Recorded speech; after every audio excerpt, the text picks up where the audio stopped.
जय हिंद दोस्तों। आज हम कक्षा 12वीं के विषय इतिहास के मानचित्र के प्रश्नों को करते हैं, जो सीबीएसई और एचबीएससी परीक्षा के लिए बहुत ही महत्वपूर्ण रहने वाले हैं। 5 प्रश्न मानचित्र के पूछे जाते हैं सीबीएसई और एचबीएससी बोर्ड में, तो आपके 5 नंबर पक्के हैं अगर आप इस वीडियो को अंत तक पूरा देखते हैं। अगर आपको यह वीडियो अच्छी लगे तो मेरे यूट्यूब चैनल को सब्सक्राइब, लाइक, कमेंट, शेयर अवश्य करें और आप इसको अच्छी तरह से देखें। और अगर आपको इसकी क्लैरिटी साफ़ नहीं दिखे तो आप इसके पिक्सल साइज़ को बढ़ाकर भी इसको आप देख सकते हैं। तो आइए हम करते हैं सबसे पहले पहले मैप को। सबसे पहले आपको भारत के मानचित्र में राज्य और केंद्र शासित प्रदेश और भारत के पड़ोसी देशों के बारे में आपको पता होना चाहिए। जैसे भारतीय पड़ोसी देश अफ़गानिस्तान, पाकिस्तान, नेपाल, चीन, भूटान, म्यांमार जिसको बर्मा कहते थे पहले, और नीचे है श्रीलंका, और भारत की तरह ही दिखता है बांग्लादेश। और बिल्कुल नीचे, यहाँ नीचे इसमें दिखा नहीं रखा नाम लिखा हुआ, यहाँ पर मालदीव भी है। तो इस तरह से केंद्र शासित प्रदेश हैं ये, और सॉरी, भारत के पड़ोसी देश। अब हम केंद्र शासित प्रदेशों को करते हैं, जैसे लद्दाख, जम्मू कश्मीर, दिल्ली, चंडीगढ़,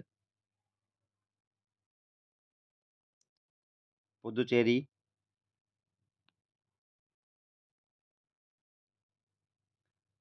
दादरा नगर हवेली और दमन और दीव, और लक्षद्वीप जिसे सागर पुत्र भी कहते हैं, और अंडमान निकोबार द्वीप समूह।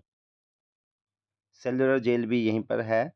काला पानी भी इसको बोला जाता था पहले टाइम में। इसकी कैपिटल्स जो है वह अब बदल दी गई है, जिसका नाम अब बदल दिया गया है, शायद विजयपुरम इसका नाम रखा गया है। और राज्य आप देखेंगे, इनको आपने प्रैक्टिस करके देखना है। जब आपको राज्यों के बारे में जानकारी होगी तभी आप मानचित्र के प्रश्नों को अच्छी तरह से भर पाएंगे, फिल कर पाएंगे। अभी चलते हैं हम सिलेबस के पहले मैप की ओर। पहला अध्याय है ईंटें, मनके और अस्थियां। इसमें विकसित हड़प्पा पूरा स्थल हैं, जो मानचित्र नंबर 1 है। मांडा, यह जम्मू कश्मीर में है, भारत का उत्तरी छोर है। सिंधु सभ्यता में आता है यह हड़प्पा। यह रावी नदी के तट पर स्थित है। 1921 में दयाराम साहनी ने इसकी खोज की थी। बनावली, राखीगढ़ी और मिताथल, यह तीनों ही साइट्स जो है हरियाणा में है। मिताथल भिवानी में है, राखीगढ़ी बनावली हिसार में है, कालीबंगन राजस्थान में है, काली चूड़ियों के लिए फेमस है यह। कोट डीजी पाकिस्तान में है। मोहनजोदड़ो 1922 में खोज हुई थी, दयाराम साहनी ने नहीं की थी। राखाल दास बनर्जी ने इसकी खोज की थी 1922 में। दयाराम साहनी ने हड़प्पा की खोज की थी। चंद्रदुड़ो, यह भी पाकिस्तान में है। बालाकोट, यह भी पाकिस्तान में है। गुजरात में धोलावीरा, रंगपुर, लोथल, नागेश्वर है। धोलावीरा में स्टेडियम के साक्ष्य मिलते हैं। लोथल एक बंदरगाह थी जिससे कि मेसोपोटामिया के साथ व्यापार के साक्ष्य भी मिलते हैं, प्रमाण मिलते हैं। इन सभी साइट्स को आपने ब्लैंक मैप में भरकर देखना है, तभी आप इनको अच्छी तरह से कर पाएंगे। इनके अलावा भी बहुत सारी साइट है। अभी वर्तमान समय में कई और भी स्टेट में काम चल रहा है। इसका जो पूर्व में जो है इसका स्थान, मतलब फैलाव इसका पूर्व में मेरठ में है, आलमगीरपुर। दक्षिण में दायमाबाद महाराष्ट्र में है। अब हम अगले मैप की ओर बढ़ते हैं। अध्याय राजा, किसान और नगर, महाजनपद और नगर। मानचित्र नंबर 2, महत्वपूर्ण नगर।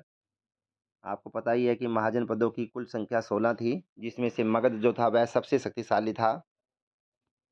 गांधार अफगानिस्तान में आता है। तक्षशिला, तक्षशिला शिक्षा का महत्वपूर्ण केंद्र रहा है। कुरु, जिसकी राजधानी इंद्रप्रस्थ थी। पांचाल, जिसकी राजधानी अहिछत्र है। कौशल, जिसकी राजधानी श्रावस्ती है। वाराणसी, यह सभी नगर जो हैं यह सभी उत्तर प्रदेश में आते हैं। वज्जी, मगध और राजगीर यह बिहार में है। अवंती, उज्जैनी यह उत्तर और दक्षिण को जोड़ने का काम करता था। आप साथ साथ मेरे YouTube चैनल को लाइक, सब्सक्राइब, कमेंट, शेयर अवश्य करते रहें। मानचित्र नंबर 3 है अध्याय राजा, किसान और नगर। अशोक के अभिलेख। साम्राज्य चोल, चेर, पांड्य।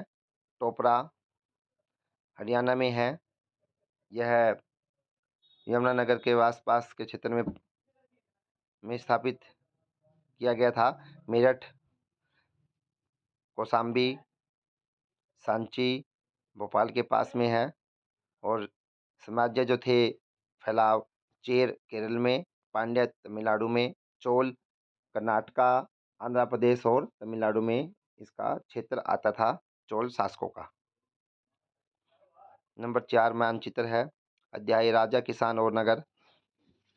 महत्वपूर्ण राज्य और नगर हैं, जैसे शासकों में कुषाण थे। सातवाहन महाराष्ट्र में, वाकाटक मध्य प्रदेश में आप देख सकते हैं। शक गुजरात में। गुप्त का जो अधिकतर भाग था वह उत्तर प्रदेश, उत्तर भारत की तरफ था। मथुरा, कन्नौज,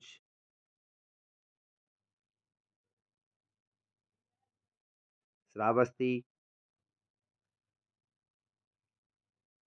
वाराणसी यह सभी उत्तर प्रदेश में है। विदिशा, वाकाटक मध्य प्रदेश में है। बिहार में वैशाली और राजगीर है। पुहार यह तमिलनाडु राज्य में है, जहाँ पर चेन्नई राजधानी है जो तमिलनाडु की, वहीं के उसी के आसपास यह पड़ता है। अध्याय विचारक, विश्वास और इमारतें। महत्वपूर्ण बौद्ध स्थल हैं। लुम्बिनी, जहाँ महात्मा बुद्ध का जन्म हुआ था। श्रावस्ती, जहाँ महात्मा बुद्ध ने सबसे ज़्यादा अपने उपदेश दिए थे।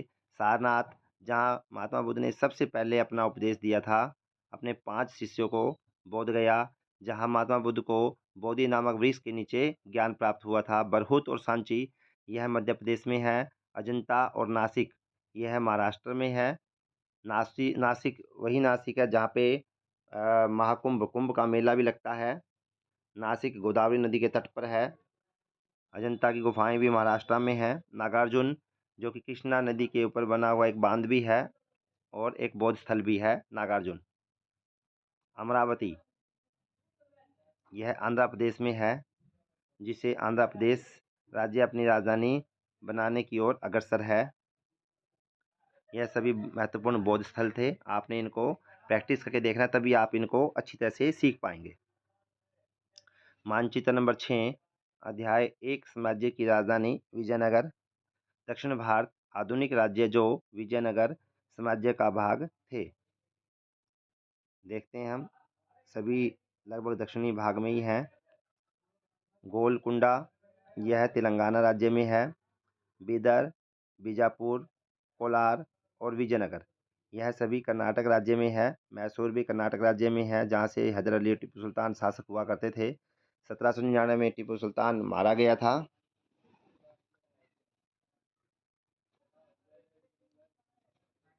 कोलार में सोने की खान भी है। चंद्रगिरी यह आंध्र प्रदेश में है। कांचीपुरम तमिलनाडु में है। तंजावुर, मदुरई, तिरुवल्ली तमिलनाडु राज्य में है। क्विलोन यह केरल राज्य में है। यह सभी विजयनगर साम्राज्य का भाग हैं थे किसी समय में। विजयनगर साम्राज्य की स्थापना 1336 ईस्वी में हरिहर और बुक्का राय ने की थी। इनकी राजधानी हम्पी हुआ करती थी। मानचित्र नंबर 7, अध्याय किसान, जमींदार और राज्य। कुछ महत्वपूर्ण केंद्र हैं जैसे बाबर का शासन, लाहौर, पानीपत, दिल्ली और आगरा। अकबर का दिखा रखा है कुछ महत्वपूर्ण केंद्र इसके, आमेर और अजमेर, और गोवा भी एक महत्वपूर्ण स्थान दिखाया गया है। आगे बढ़ते हैं। मानचित्र नंबर 8, अध्याय विद्रोही और राज। 1857 ईस्वी में भारतीय उपमहाद्वीप ब्रिटिश राज्य के अंतर्गत भारतीय सीमाएं कहाँ तक फैली हुई थी? सिंध आप देख सकते हैं, बिल्कुल ऊपरी छोर है भारत का। पंजाब है, सिंध है, उत्तर प्रदेश में लखनऊ, अवध, बनारस, इलाहाबाद, पटना, बिहार, कोलकाता, बंगाल, उड़ीसा, मछलीपट्टनम, आंध्र प्रदेश में है मद्रास, और फोर्ट सेंट डेविड, यह भी तमिलनाडु राज्य में है, और बॉम्बे। यह सभी भारतीय उपमहाद्वीप ब्रिटिश राज्य के अंतर्गत भारतीय सीमाएं का फैलाव था यहाँ तक। आगे करते हैं। मानचित्र नंबर 9, अध्याय विद्रोही और राज। 1857 ईस्वी की क्रांति के विद्रोह के महत्वपूर्ण केंद्र रहे हैं। हरियाणा में अगर बात करते हैं तो अंबाला है, रोहतक है और हिसार है। दिल्ली, जहां बहादुर शाह जफर ने नेतृत्व किया था। मेरठ, जहां से सबसे पहले क्रांति का बिगुल बजा था 10 मई 1857 को, जबकि इससे पहले मंगल पांडे ने 29 मार्च को विद्रोह कर दिया था बैरकपुर छावनी में। आगरा, कानपुर, लखनऊ, कानपुर से नाना साहिब थे, लखनऊ से बेगम हजरत महल थी, झांसी से पता ही है आपको सभी को, खूब लड़ी मर्दानी, वो तो झांसी वाली रानी थी, सुभद्रा कुमारी चौहान की है। ग्वालियर और जबलपुर मध्य प्रदेश, ग्वालियर के तानसेन रहने वाले थे। यह सभी सिलेबस के अनुसार ही आपको केंद्र दिखाए गए हैं। वैसे तो बहुत सारे केंद्र हैं विद्रोह के, परंतु सिलेबस के अनुसार हम करेंगे, नहीं तो ज़्यादा हो जाएंगे। मानचित्र नंबर 10, अध्याय विद्रोह और राज। महत्वपूर्ण राष्ट्रीय आंदोलन के केंद्र।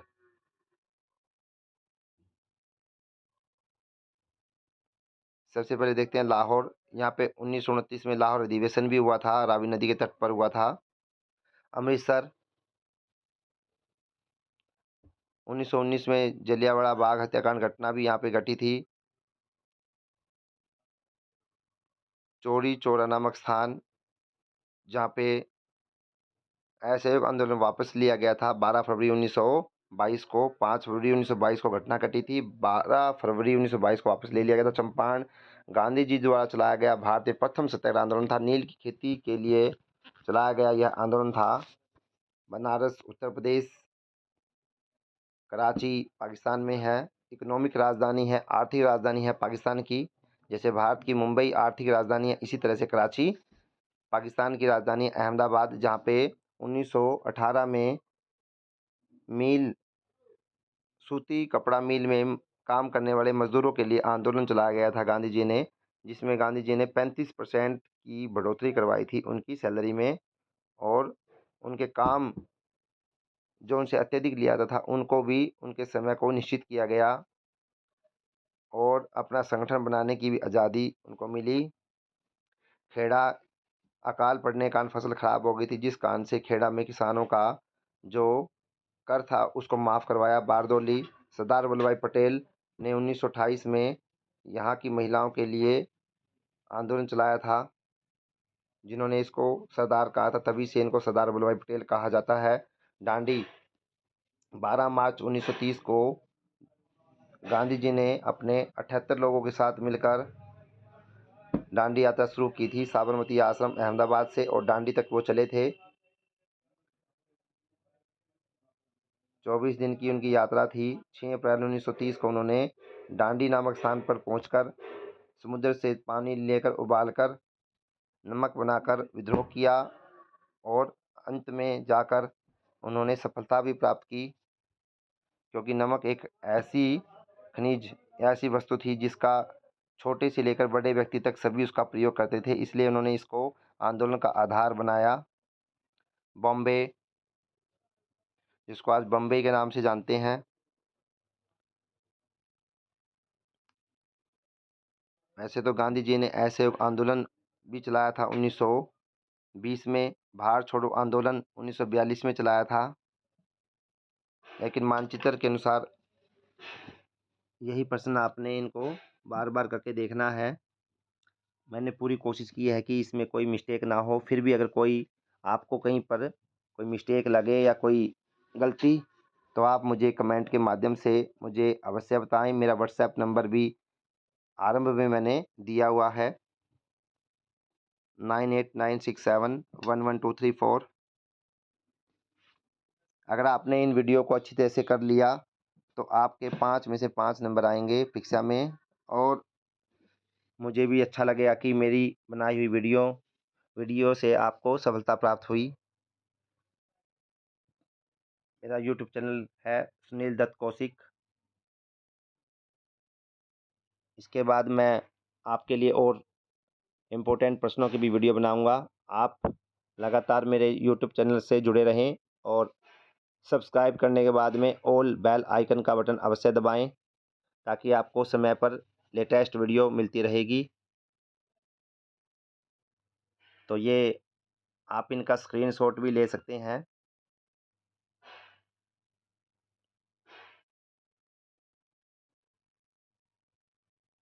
लेकिन सबसे पहले आपने भारत के राज्यों को अच्छी तरह से देखना है, सीखना है पहले भरकर, तभी आप इन सभी मानचित्रों को सीख पाएंगे। फिर मिलते हैं हम एक नई वीडियो के साथ में। धन्यवाद। जय हिंद।